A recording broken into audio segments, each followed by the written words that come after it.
होता है, इस चीज को हिंदी में बताने से अच्छा है कि हम इसके बारे में पढ़ लेते हैं। चलिए, recall some of your experiences. A ball rolling along the ground gradually slows down and finally comes to rest.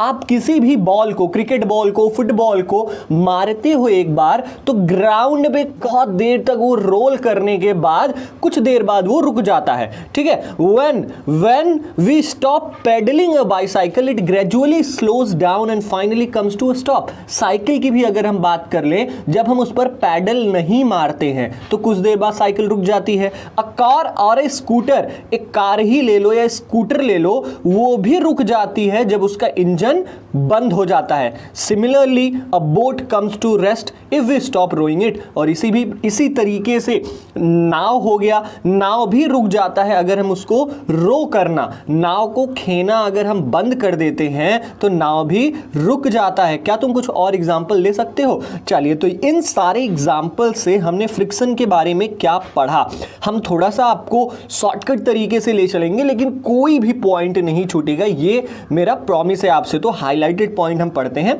आपको सारी चीजें समझ में आ जाएंगी, कोई भी चीज नहीं छूटेगा, प्रॉमिस है मेरा। चलिए, ये हाईलाइटेड पॉइंट है, the force responsible for changing the state of motion of objects in all these examples is the force of friction। हमने जितने भी एग्जाम्पल ऊपर लिए, चाहे क्रिकेट बॉल वाला लिया, साइकिल वाला लिया, स्कूटर वाला लिया, इन सारे एग्जाम्पल्स में जो force responsible for changing the state of motion, जो फोर्स रिस्पॉन्सिबल है मोशन के अवस्था को चेंज करने में, उसी को हम फ्रिक्शन कहते हैं। आप सिंपली इसकी डिफिनीशन यहां से लर्न कर सकते हो। The force responsible for changing the state of motion of objects is known as friction. That's easy.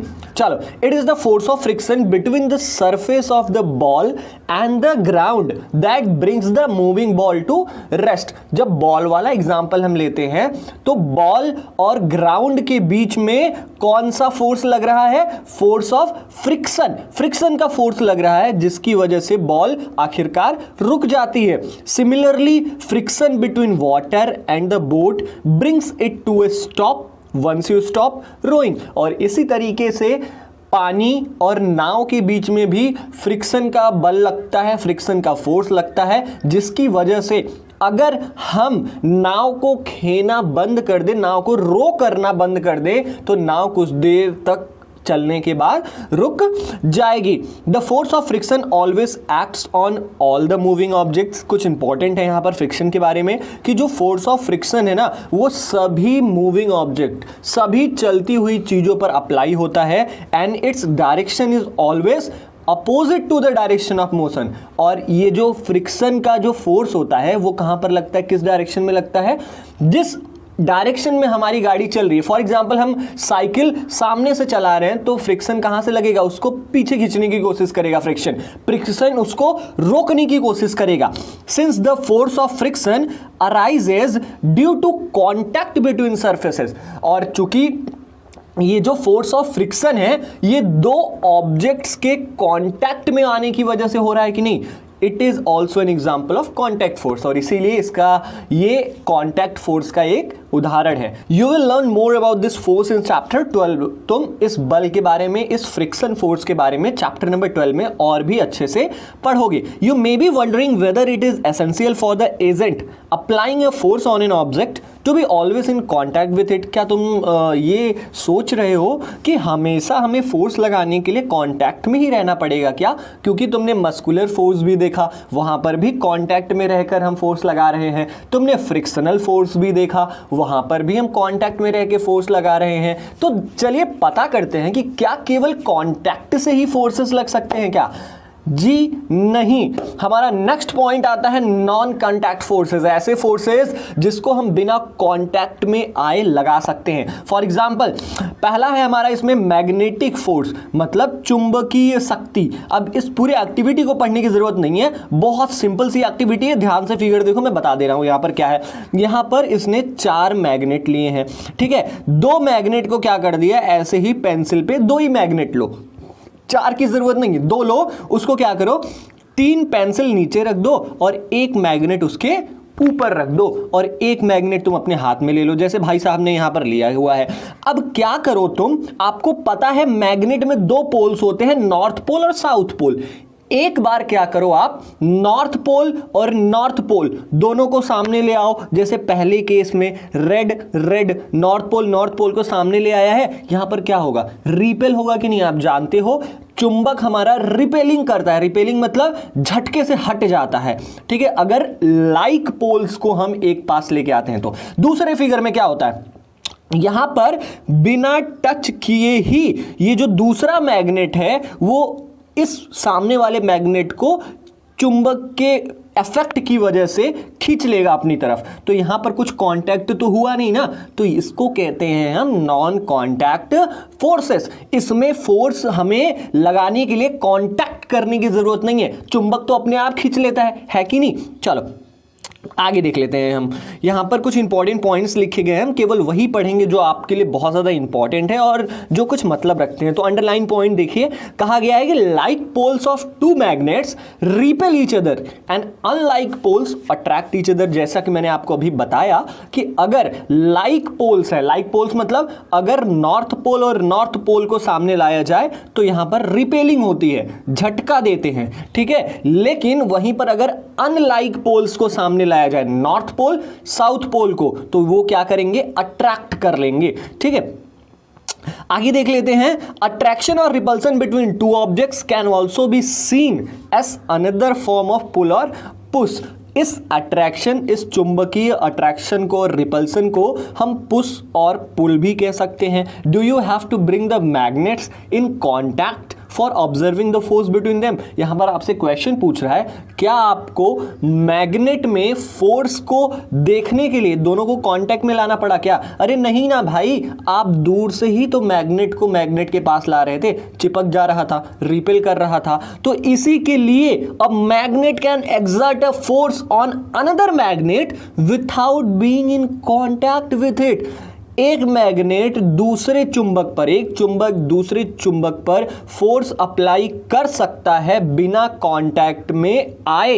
इसी के लिए the force exerted by a magnet is a example of non contact forces. आप समझ गए non contact forces क्या होते हैं? ऐसे फोर्सेस जिनमें फोर्स एक्सर्ट करने के लिए हमें कांटेक्ट में नहीं आना पड़ता है, उसको हम नॉन कांटेक्ट फोर्सेस कहते हैं। जो ये अंडरलाइन वाला पार्ट है, यहां पर आप नॉन कांटेक्ट फोर्स की पूरी डिफिनीशन देख सकते हो। नेक्स्ट हमारा नॉन कांटेक्ट फोर्स है इलेक्ट्रोस्टैटिक फोर्स। अभी इलेक्ट्रोस्टैटिक फोर्स का एक्टिविटी 11.7 है। एक्टिविटी में क्या करना है, फिगर देखो मैं आपको बता दे रहा हूं। आपको दो फ्रूटी वाली पाइप लेनी है, फ्रूटी पीते हो ना, स्ट्रॉ जिसे हम कहते हैं, फ्रूटी वाली पाइप ले लो, एक को ऐसे टेबल में बांध दो और एक को ले लो हाथ में। जो तुम टेबल में बांधो, ठीक है, उसको कुछ भी ना करो, लेकिन जो तुम्हारे हाथ में है उसको एक बार पेपर पे क्या कर लो, रब कर लो, रगड़ लो।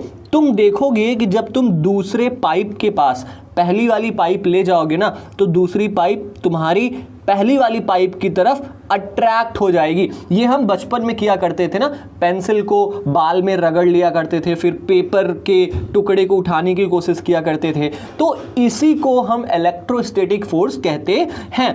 एक्सपेरिमेंट देख लिया, चलो इलेक्ट्रोस्टैटिक फोर्स के बारे में जान लेते हैं। A straw is said to have acquired electrostatic charge after it has been rubbed with a sheet of paper. जो स्ट्रॉ है, जो पाइप है, इसको ऐसा कहा गया है कि इसके अंदर इलेक्ट्रोस्टैटिक चार्ज आ गया है। क्यों आ गया है?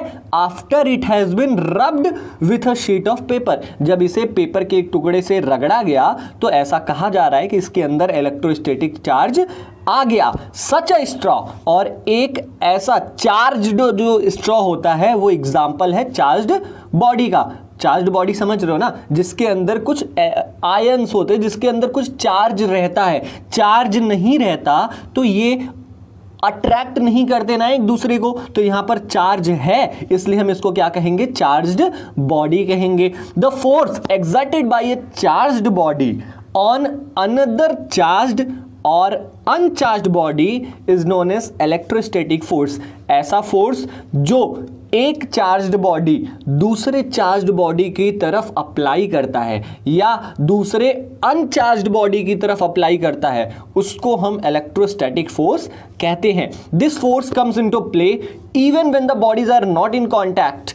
और ये जो फोर्स होता है इलेक्ट्रोस्टैटिक फोर्स, यहां पर देखो कांटेक्ट करने की जरूरत हुई है क्या, देखो दोनों पाइप के बीच में कुछ दूरी है, तो ये जो फोर्स होता है इलेक्ट्रोस्टैटिक फोर्स होता है, ये तब भी लगाया जा सकता है जब दो बॉडीज आपस में कांटेक्ट में नहीं है।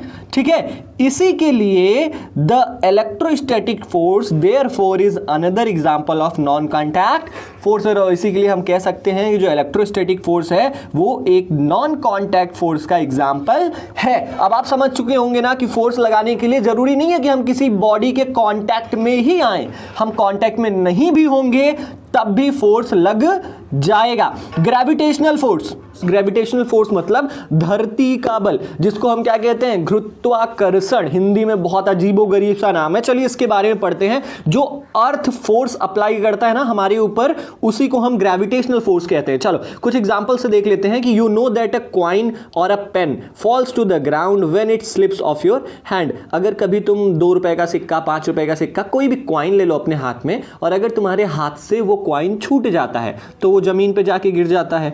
द लीव्स और फ्रूट्स, जो पेड़ों पर पत्ते होते हैं और फल होते हैं, वो भी जमीन पे ही गिरते हैं। ऐसा तो नहीं होता ना पेड़ से गिरने के बाद वो आसमान में चले जाते हैं, ऐसा तो कुछ नहीं होता ना। When they get detached from the plant, जब वो पौधों से फूल या पत्ते या फल टूटते हैं तो वो आके जमीन पर ही गिरते हैं। Have you ever wondered why it is so, क्या तुमने कभी सोचा है ऐसा क्यों होता है, क्यों पत्ते, फल, कोई भी चीज गिरती है तो वो जमीन पे ही क्यों गिरती है, क्यों वो आसमान पे नहीं चली जाती। When the coin is held in your hand, it is at rest. जब तुम सिक्के को अपने हाथ में पकड़े रहोगे तो वो रेस्ट में रहेगा। As soon as it is released, it begins to move downwards. और जैसे ही वो तुम्हारे हाथ से छूटता है वो सिक्का नीचे की तरफ गिरने लगेगा। It is clear that the state of motion of the coin undergoes a change. और जब हमारे हाथ से छूटता है, पहले रेस्ट में रहता है, छूट के वो मोशन में आ जाता है, तो इससे हमें क्या पता चलता है कि यहां पर क्या हुआ है, स्टेट ऑफ मोशन चेंज हुआ है, रेस्ट से वो मोशन में आ गया है। अब ये क्यों हुआ, क्या उस पर कोई फोर्स काम कर रहा है, ये फोर्स कौन सा होता है, चलिए आगे देखते हैं। ऑब्जेक्ट्स और things fall towards the earth because it pools them. कोई भी चीज धरती की तरफ इसलिए गिरती है क्योंकि धरती उसे अपनी तरफ खींचती है। इस फोर्स को, धरती के इस फोर्स को हम फोर्स ऑफ ग्रेविटी कहते हैं या ग्रेविटेशनल फोर्स भी कह सकते हैं। ठीक है, this is an attractive force, ये एक अट्रैक्टिव फोर्स है, मतलब हर चीजों को अपनी तरफ अट्रैक्ट करता है। The force of gravity acts on all objects. जो फोर्स ऑफ ग्रेविटी होता है वो सारी चीजों में, दुनिया में जितनी भी चीजें हैं सब पर फोर्स ऑफ ग्रेविटी काम करता है। कोई भी ऐसी चीज नहीं है इस दुनिया में जो तुम फेंक दो और वो नीचे ना गिरे, वो नीचे गिरना ही गिरना है। The force of gravity acts on all of us. हम सभी इंसानों पर भी फोर्स ऑफ ग्रेविटी काम करती है। The time without our being aware of it, हमें पता भी नहीं होता हम जमीन पर चल रहे होते हैं, ये फोर्स ऑफ ग्रेविटी की वजह से होता है कि हम चल रहे हैं। हम साइकिल चला रहे हैं, ये किस लिए वजह से होता है, फोर्स ऑफ ग्रेविटी की वजह से होता है। हम अवेयर भी नहीं होते हैं, हमें पता भी नहीं होता है, लेकिन फोर्स ऑफ ग्रेविटी काम करती है। Water begins to flow towards the ground as soon as we open a tap. हम जब भी टैप, हमारे घरों में टोटियां लगी होती हैं, उसमें हम जैसे ही टैप को ऑन करते हैं पानी नीचे की तरफ गिरता है। क्या कभी पानी ऊपर की तरफ गिरते हुए देखा है क्या, ऐसा तो नहीं होता ना। Water in rivers flows downward due to the force of gravity. जो पानी, जो नदी में पानी होता है, पानी भी कैसे बहता है, नीचे की तरफ ही तो बहता है ना, ऊपर थोड़ी ना बहता है कि सीधा धरती से आसमान में जा रहा है पानी। तो इन सारे फोर्सेस को, ये सारे फोर्सेस किस वजह से होते हैं, ग्रेविटेशनल फोर्स की वजह से होते हैं। Gravity is not a property of the earth. ये जो ग्रेविटी है ये केवल धरती की ही प्रॉपर्टी नहीं है, केवल अर्थ ही एक ऐसा बॉडी नहीं है जो ग्रेविटेशनल फोर्स रखता है अपने पास। In fact every object in the universe, इस धरती पर, इस ब्रह्मांड में जितनी भी चीजें हैं, चाहे वो छोटी हो चाहे वो बड़ी हो, exert a force on every other object. वो हर दूसरे चीज की तरफ कोई ना कोई फोर्स लगाती हैं। इस फोर्स को हम ग्रेविटेशनल फोर्स कहते हैं। कोई भी छोटी बड़ी चीज हो गई, वो दूसरी चीजों को खींचता है अपनी तरफ। वो बात अलग है कि उसको वो छोटी होने की वजह से फोर्स का पता हमें नहीं चल पाता है। धरती इतनी बड़ी है इसलिए फोर्स का पता हमें चल जाता है। तो यार हमने ग्रेविटी तक तो पढ़ लिया है और ये चैप्टर बहुत ज़्यादा बड़ा है, 2-3 पेजेस और हैं, तो हमने सोचा है कि ये आपको नेक्स्ट पार्ट 4 में बता दिया जाए। तो आई थिंक बहुत ज़्यादा बोरिंग ना कर दें हम, इसलिए हमने इसको पार्ट में